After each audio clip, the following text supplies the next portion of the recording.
दौड़दारी खाला गादै खबर पुग्दी। हेलो सम्पूर्णमा नमस्ते, म विजय तामाङ। मेरो घर चाहिँ नेपाल चाहिँ काभ्रेमा हो, तर काभ्रे प्लान्चोक रोस्सीमा पर्छ। अहिले चाहिँ म हाल ग्रिसमा छु। रोजगारीको सिलसिलामा रोमानिया आएको थिएँ। रोमानियाबाट अब त्यस्तै इलिगल भएर यता ग्रिस आइयो।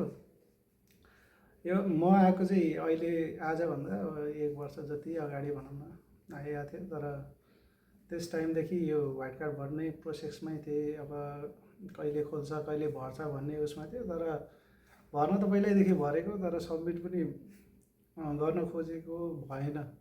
त्यो पुरानो विधि रहेछ, त्यसमा खासै नहुने रहेछ, सब्मिटै नहुने, डेट नपाउने भइरहेको थियो। अहिले चाहिँ नयाँ रुल्स आएर रहेछ। सो अहिले चाहिँ मैले चाहिँ यो नयाँ रुल्स फलो गरेर भर्दाखेरि चाहिँ मेरो डेट पनि आइसकेको छ। अहिले चाहिँ के रहेछ भनेदेखि जस्तै हामीले डियाबेटा यो मलाकासा दुईवटा जिमेल आइडी रहेछ उनीहरूको।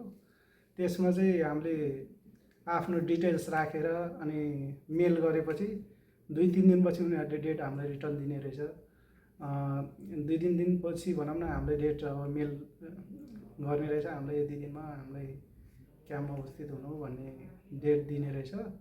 त्यो भएको कारणले अब तपाईँहरू पनि यदि व्हाइट कार्डको भर्ने सोचमा हुनुहुन्छ, अब डेट पाइरहेको छैन, म जस्तै पहिलादेखि ट्राई गरेको तर नयाँ डेट नपाएको, त्यस्तो भए चाहिँ अब तपाईँहरूलाई म यो के भन्छ यो युट्युब मार्फत यो भिडियो मार्फत सिकाउँदैछु भनौँ न। सिकाउँदै भन्नाले अब मेल आइडी दुइटै मुनि डिस्क्रिप्सनमा राखिदिनेछु। अनि त्यसको उदाहरण के भन्छ जस्तै इक्जाम्पल मैले भरेको इक्जाम्पल पनि मुनि राखिदिनेछु स्याम्पलको लागि तपाईँहरूलाई। अनि त्यही हो, मेरो च्यानललाई सब्सक्राइब गरिदिनु होला। अब नयाँ युट्युब च्यानल खोलेको, तर मैले निरन्तरता दिएको थिएन।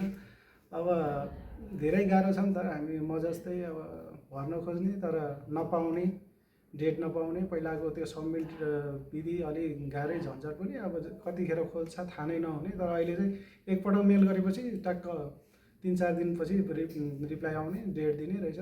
त्यो भएको कारणले गर्दा तपाईँहरू यदि अब व्हाइट कार्डको बनाउने सोचमा हुनुहुन्छ भनेदेखि म डिस्क्रिप्सनमा राखिदिनेछु स्याम्पल। त्यो हेरेर तपाईँले भरेर सब्मिट गर्नुहोस्। त्यसपछि डेट आउँछ तपाईँहरूलाई 3-4 दिनपछि। अनि क्याम्पको डेट आएपछि क्याम्पमा जाने, त्यही हो। यति भन्दै धन्यवाद भन्न चाहन्छु। अनि भिडियोलाई सब्सक्राइब गरिदिनु होला, सपोर्ट गरिदिनु होला भन्न चाहन्छु। हस्त नमस्ते।